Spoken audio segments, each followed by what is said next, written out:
Hello friends, next என்ன ஒர்க்குன்னா நம்மளுக்கு நேற்று ஃபுல்லாக க்ளீன் பண்ணி வச்சுருந்தாங்க மிஷினெல்லாம். இன்றைக்கி ஆயில் ஊற்றிலான்னு சொல்லி எடுத்தாச்சுங்க. Cooling oil, high speed industrial sewing machine oil கொடுத்துருந்தாங்க.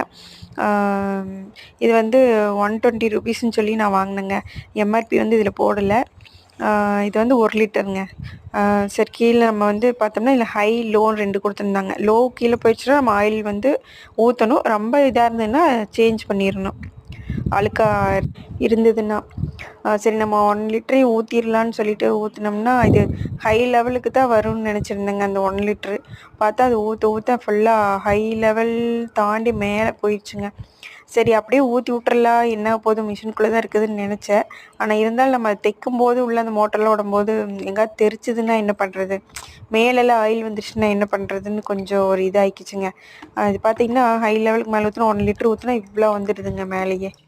மறுபடியும் நான் என்ன பண்ணேன்னா ஒரு டம்ளர் வச்சு மறுபடியும் எல்லாம் இறச்சிட்டேங்க. கொஞ்சம் ஒரு 1/2 லிட்ரு கொஞ்சம் கம்மியாக எல்லாம் எடுத்துட்டேன். அந்த ஹை லெவலுக்கு வந்துட்டு சரி அது வேலை இன்னும் கொஞ்சம் மேலே இருக்கட்டுமேன்னு சொல்லி ஹை லெவலுக்கு கொஞ்சம் மேலே ஊற்றி வச்சுருக்குறேங்க. நான் அப்புறம் மறுபடியும் இன்னொருத்தர்கிட்ட கேட்டேன் ஒரு டவுட்டுக்காக. ஹை லெவல் இருந்தால் போதுன்னாங்க. நான் ஒரு நிறைய வீடியோஸ் எல்லாம் பார்க்கும்போது அதில் அவ்வளோதான் ஊற்றியிருந்தாங்க. சரி, நமக்கு இன்னும் கொஞ்சம் மேலே இருக்கட்டுமேன்னு ஊற்றி வச்சுங்க. இன்றைக்கி ஆயில் ஒர்க்கும் முடிஞ்சிச்சு, இனி தைக்கலாம்.